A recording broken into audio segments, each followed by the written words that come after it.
This week, I received a voice message from one of my viewers named Dylan Jones, who has a question about the 2020 election. Hey Mike, first off, I absolutely love your show, and congratulations on the 100,000 subs. If anyone's deserved it, it's you, man. I know it's still a bit too early to really talk about this, but who do you personally see as the best candidate to run in 2020, assuming Bernie decides not to run? I know Elizabeth Warren is showing all the signs pointing to her wanting to run, and everyone seems very excited and very convinced that she would win, but it actually worries me more than excites me, you know? I feel like her decision to hold her head down during the primary is only going to bite her in the ass later on, and, you know, it only provides Trump with ammo to attack her with, and we all know that if Trump is good at two things, it's manipulating people and finding effective ways to attack people that stick.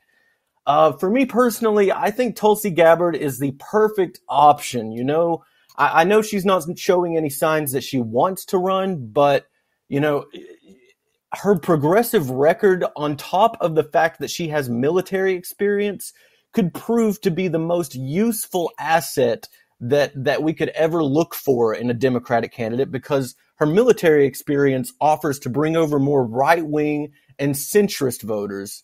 But I just wanted to get your thoughts on it, man.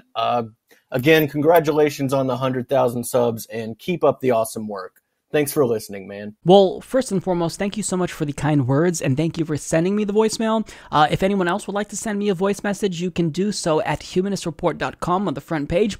But look, to address your question, I think that I agree with you, actually. I think, you know, when it comes to Tulsi Gabbard and Elizabeth Warren, I would support both of them if they decided to run for president, and certainly I would vote for either one of them, in favor of Donald Trump. But I do agree with you. I think you have a good point when it comes to Tulsi Gabbard being the more well-rounded candidate, because I think that she would appeal more to independents, and this is primarily because, well, like you said, she's a veteran, but she also has non-interventionist foreign policy positions that might even appeal to people that voted for Trump, but who are disappointed by Donald Trump's militarism. So people like Paul Joseph Watson, who supported Trump, but no longer support him because of his bombing of Syria. So I think that, you know, Tulsi can have this crossover appeal. Now, when it comes to Elizabeth Warren, I think that her record is great. You know, she created the Consumer Financial Protection Bureau, and she's in favor of policies like Medicare for All, things that the American people, by and large, support.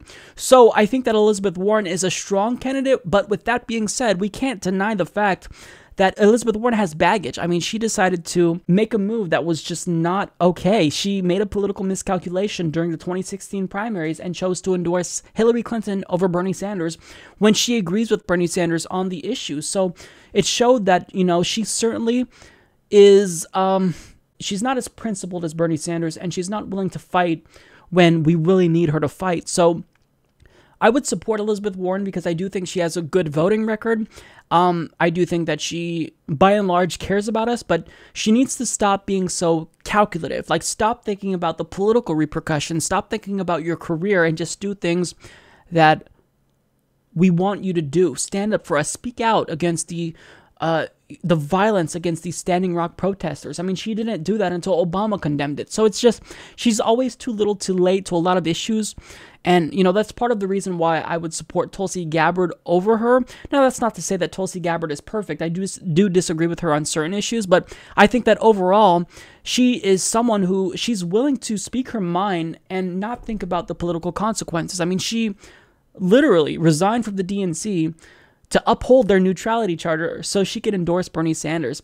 She went to Syria and spoke with Assad so she can figure out what the hell is actually going on there. And there were political ramifications for it. The party's calling for her head. But she did it anyway because she knew that there was something that the mainstream media wasn't telling us about the situation in Syria. So yeah, you know, I think that you're absolutely right, Dylan. I think Tulsi is the stronger candidate, but I absolutely would prefer either Tulsi or Elizabeth Warren over Donald Trump. I also would love to see Nina Turner run because I think she's great. And there's also Ro Khanna. You know, he is a progressive firebrand, and I love it. So there's a lot of great progressives. There's also going to be a lot of corporatists, and what you're going to see in 2020 certainly is a rehash of the 2016 elections. You're going to see an establishment candidate, maybe Andrew Cuomo, run against a progressive like either Elizabeth Warren or Tulsi Gabbard. And, you know, hopefully the true progressive actually wins because progressives are just more popular.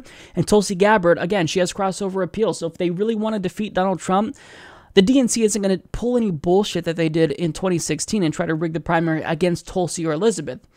But yeah, you know, to get back to your point, I support either one of them if they decided to run. Certainly Tulsi Gabbard more, but I would definitely vote for Elizabeth Warren if she beat Tulsi, you know, in the primary. So yeah, that's my thoughts. I know it's early, but you know, this is something that we should be thinking about in advance because we can't mess this up, man. We've got to defeat Donald Trump, and we don't defeat Donald Trump with a corporatist. That's not going to motivate people to come out and vote for a Democrat. Nobody wants corporatism. Nobody wants Republican lights. We want someone who's going to be progressive, and you don't win and defeat Donald Trump by putting forward a liberal billionaire like Mark Zuckerberg or Mark Cuban. You do that by putting forward a true progressive. Support this podcast by joining the independent progressive media revolution today at humanistreport.com.